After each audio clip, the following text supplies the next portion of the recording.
नबी ने फरमाया ना, अपने घरों को कब्रिस्तान ना बनाओ, नमाज का कुछ हिस्सा घर में भी रखो। घर के सरबरा को चाहिए घर में तिलावत किया करे, बच्चे देखेंगे ये अमल।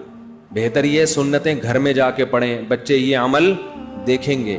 माओं को चाहिए, हदीस में आता है, अपने घर में एक कमरा मुसल्ला बना लो, नमाज के लिए खास कर दो। नबी सल्लल्लाहु अलैहि वसल्लम का हुक्म है, अगर अल्लाह ने आपको कुशादा घर दिया है तो एक कमरा इबादत के लिए खास कर दें। मुझे बड़ी खुशी हुई, कुछ दिन पहले रमज़ान में डिफेंस जाना हुआ तो बड़ा घर था, उन साहब ने एक कमरा मुझे दिखाया, इतना खूबसूरत, और मस्जिद बनाया हुआ था उसको, यानी मस्जिद के डिज़ाइन पे। वो थी मस्जिद नहीं, वो तो जायज़ नहीं है ना मस्जिद घर में, क्योंकि फिर सब किसी को आप रोक नहीं सकते। और उसमें खुशबू की धुनी ऊद जल रही है उसमें, वैसा प्यारा माहौल। इंसान का दिल करता है कि मैं नमाज की नीयत बांध लूं, मैं यहां तिलावत करूं।